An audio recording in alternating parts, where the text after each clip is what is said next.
my dad said. How can you be such a loser?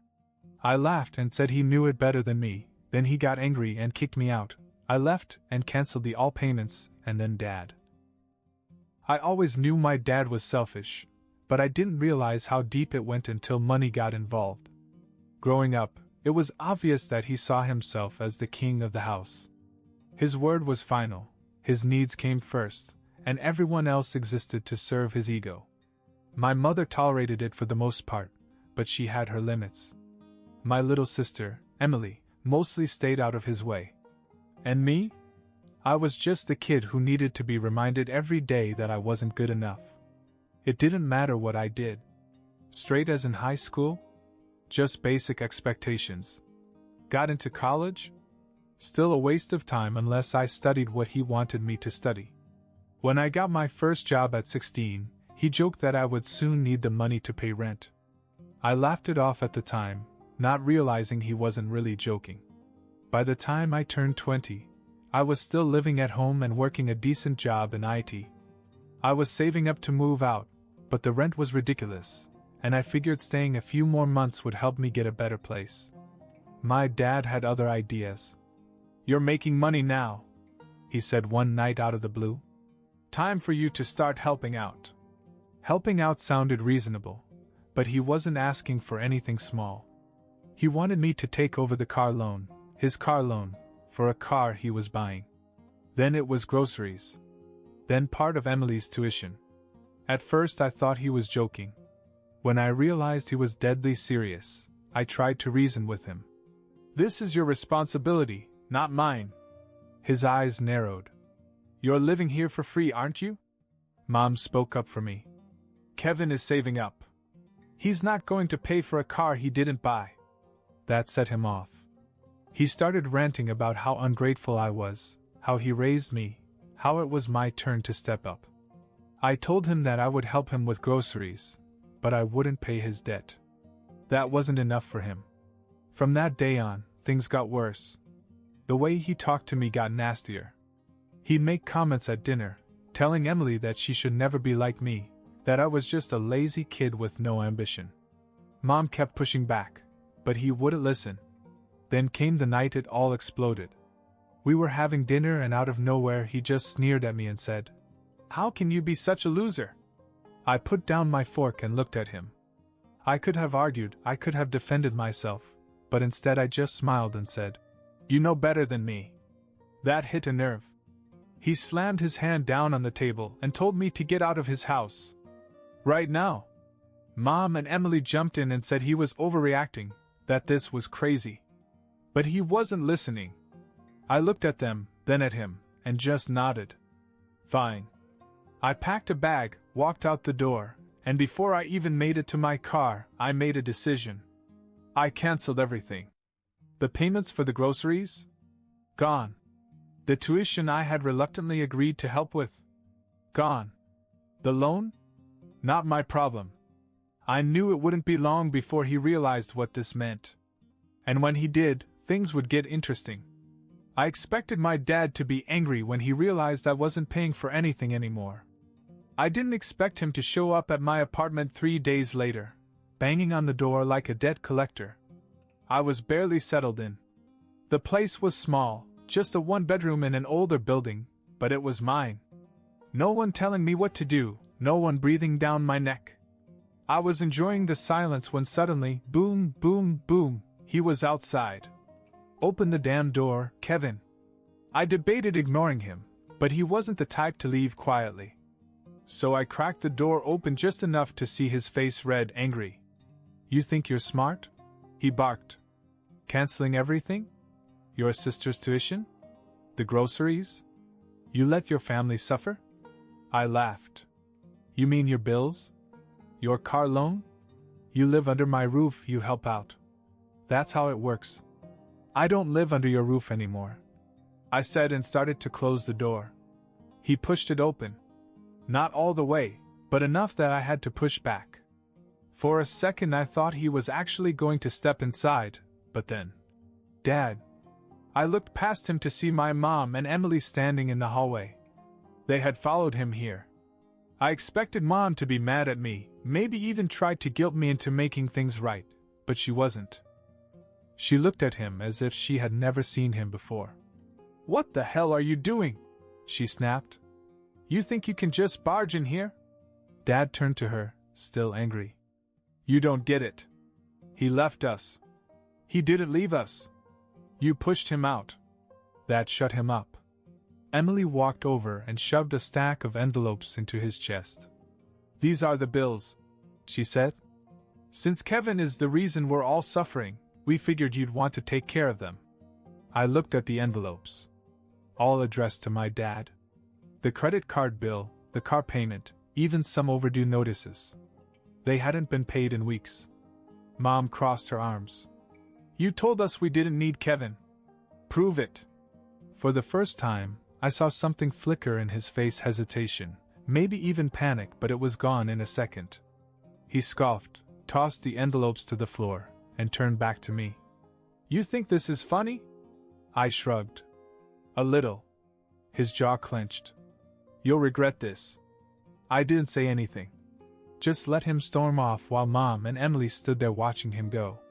When he was finally gone, Mom let out a long breath. "I'm sorry, Kevin." Emily gave me a quick hug. "Dad's an idiot." I laughed. "I found that out a while ago." Mom looked at my apartment like she was seeing it for the first time. "Can we come in?" I stepped aside and let them in, realizing something I hadn't before. This wasn't just about me anymore. They were starting to see him for who he really was.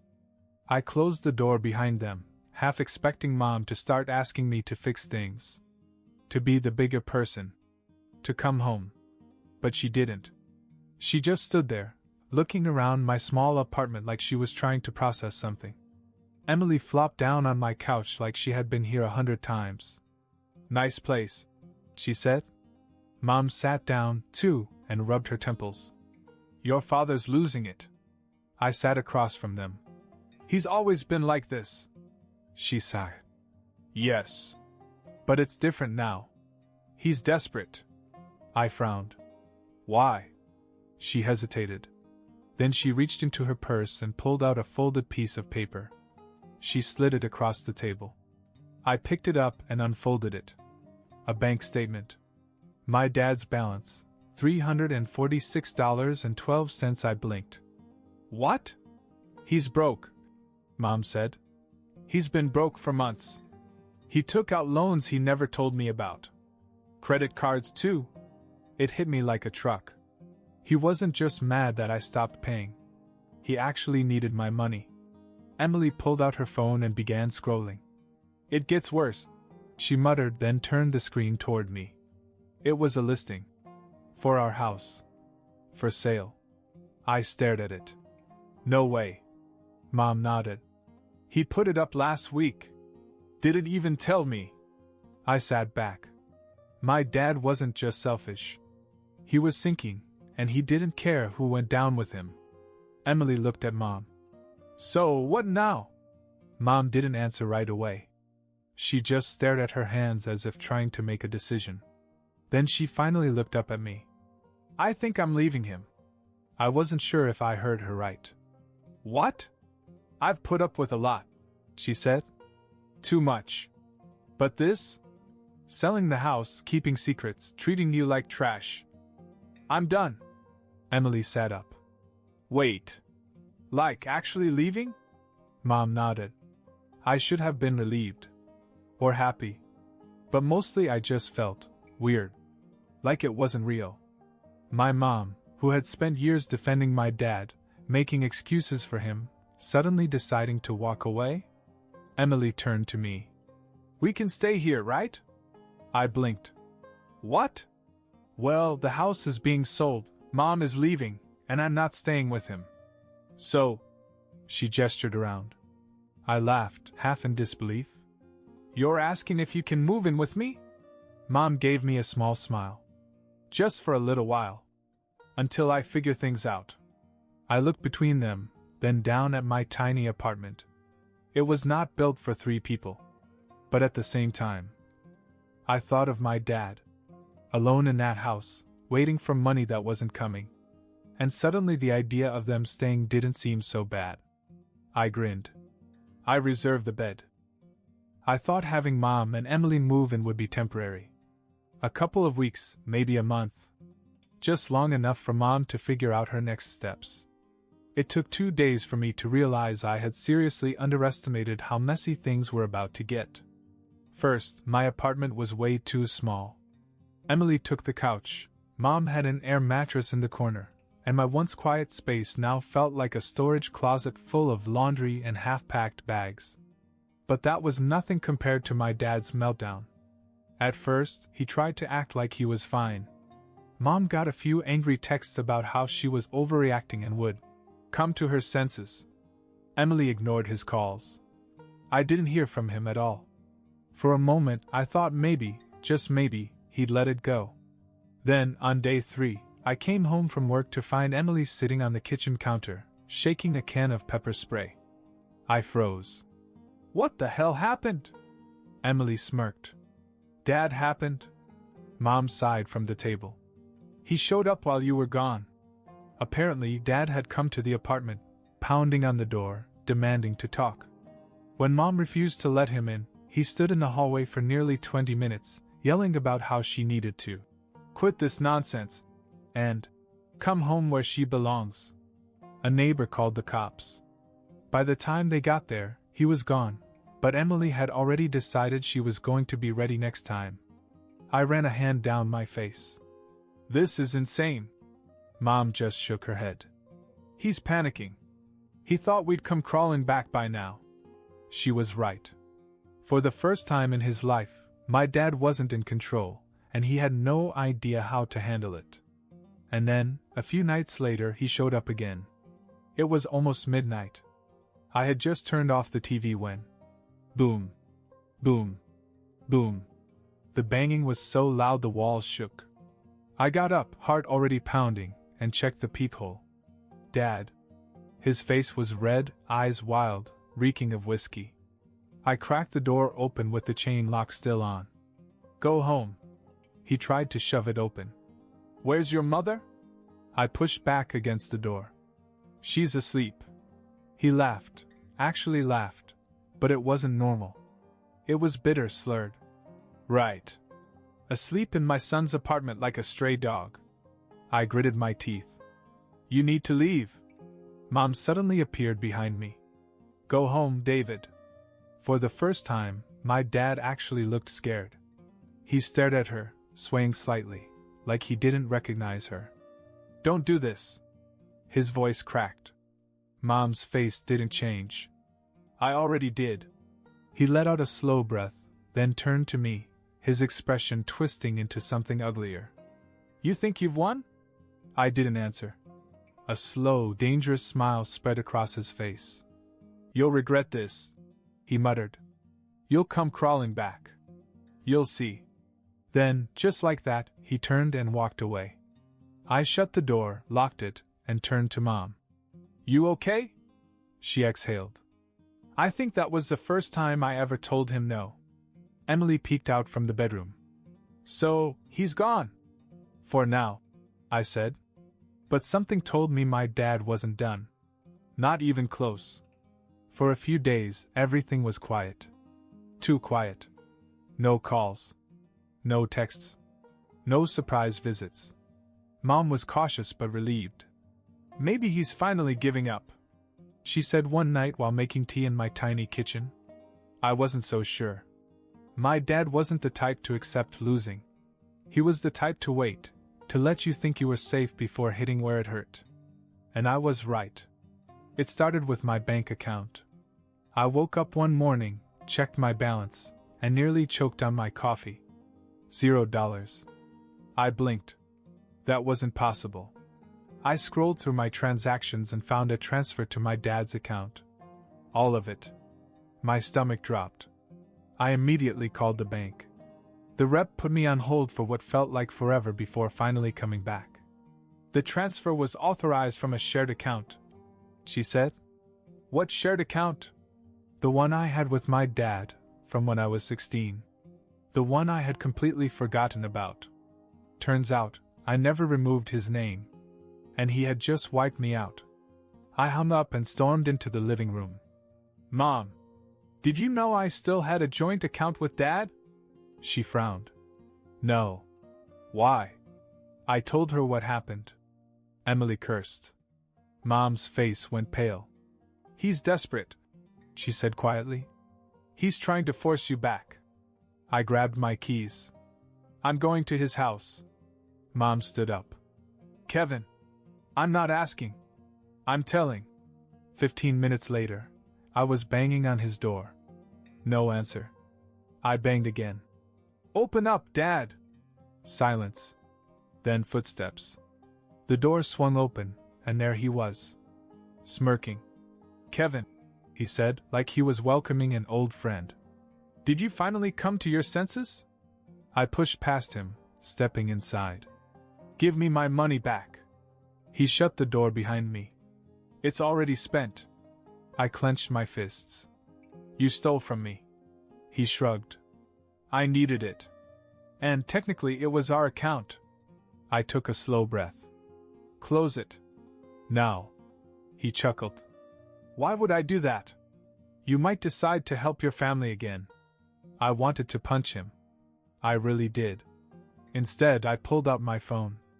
"I'm reporting this as fraud." That wiped the smirk off his face. "You wouldn't." I started dialing. He grabbed my arm. "Kevin, don't be stupid." I yanked away. "You should have thought of that before you stole from me." I pressed call. He didn't wait to hear the conversation. He shoved me toward the door, muttering, "Get out." I stumbled but caught myself. "You did this to yourself," I said.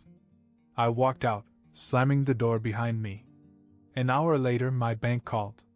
They flagged the transaction as unauthorized. Since I hadn't accessed the account in years, it was clear I hadn't approved it. The money was being reversed. I told Mom and Emily when I got back. Emily high-fived me. Mom just shook her head. "He's going to be furious." I shrugged. "Let him be."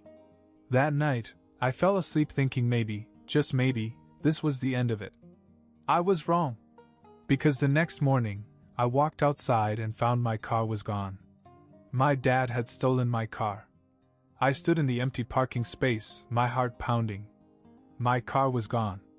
At first, I thought maybe it had been towed. But that didn't make sense. I had a valid parking permit, no tickets, and no reason for it to be removed. Then, a sick realization hit me. My dad. I pulled out my phone and checked my GPS tracking app. A few months ago, I had installed a tracker in my car after a coworker's car got stolen. I had almost forgotten about it. I opened the app and waited for it to load. Then I saw it. The car was parked in front of my dad's house. I exhaled sharply, my hands shaking with anger. He actually stole my car. I didn't hesitate, I called the cops. 911, what's your emergency? My father stole my car, I said, forcing myself to stay calm. It's in my name, registered to me. I have proof. And I know exactly where it is. The dispatcher asked for the details. I gave them everything. She told me an officer would be sent to check it out. Then I called Mom. Did Dad take my car? I asked as soon as she picked up. She hesitated. I don't know.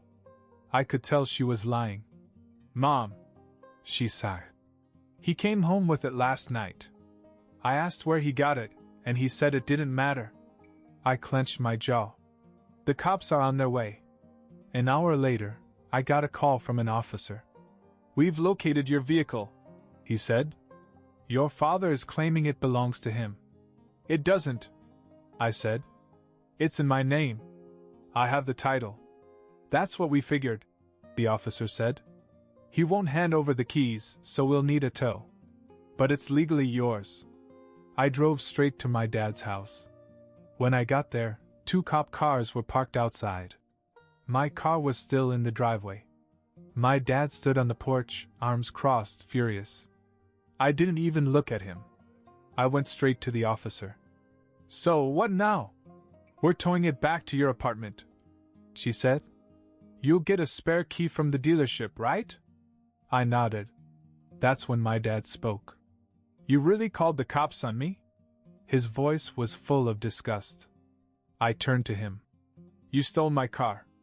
His face twisted. I borrowed it. You don't borrow something by sneaking into a parking lot and taking it without asking. He laughed. A short, bitter sound. You think you've won? I ignored him. But as I walked away, his voice rang out, loud enough for the whole neighborhood to hear. You just made the biggest mistake of your life. I didn't respond.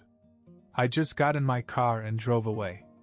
But the next morning, I woke up with a decision already made. I wasn't just going to let this slide. I called my lawyer. I want to sue him. The lawsuit went to trial faster than I expected. My lawyer told me that since I had clear evidence, police reports, the GPS tracking, and even his own text messages where he admitted to taking the car, there was no way he'd win. My dad, of course, didn't see it that way. He walked into court acting like he was the victim, telling the judge that I was an ungrateful son trying to ruin his life. He claimed he had borrowed the car and had every right to use it because he was my father. His lawyer tried to argue that it was just a misunderstanding. The judge wasn't buying any of it. After reviewing the evidence, the ruling was completely in my favor. Not only did the court recognize that my dad had stolen my car, but since he had a history of financial manipulation, including the bank fraud I had reported earlier, the judge saw a pattern of behavior. And then came the sentence. 1 year of home confinement. He wasn't going to prison, but he also wasn't going anywhere. They slapped an ankle monitor on him, and he wasn't allowed to leave his property except for medical emergencies. I thought that was the funniest part. My dad, the man who always acted like he was the king of the world, was stuck. But the real kicker? My grandmother moved in with him. The court determined he needed supervision, and since he couldn't leave, my grandma, his own mother, volunteered to move in and keep an eye on him. I swear, when I heard that, I almost felt bad for him. Almost. Meanwhile, my life got better. With the lawsuit money and my job savings, I finally did what I had wanted to do for months. I moved into a bigger apartment with Mom and Emily. A place that actually fit us. For the first time, I wanted to pay for things. Rent, groceries, even Emily's school fees, because this time, it wasn't about being forced. It was my choice. One night, we sat in our new living room, eating takeout on the couch, and Mom just looked at me. Thank you, Kevin. I shrugged. It's nothing. She shook her head. No. It's everything. Emily nudged me. You did good, Kev. I looked around at them, really looked, and realized something. For the first time in my life, I didn't feel like I was drowning. I wasn't just surviving. Update. So, things have been way better since we moved into the new place. Mom is happier, Emily is thriving in school, and I actually enjoy paying for things because I know it's going toward people who appreciate it. But here's something unexpected. My grandmother called me last night. At first, I thought she was going to scold me for what happened to my dad, but nope, she was laughing. Apparently, living with my dad has been a nightmare for him. She told me, Kevin, he's absolutely miserable. You should see him, pacing the yard like a caged animal. Then she added, and I make sure he follows every single rule. No sneaking out, no special exceptions. I even take the TV remote when he gets too mouthy. I almost choked from laughing. So yeah, my dad is basically under house arrest with his own mother as his warden. Karma really did its thing.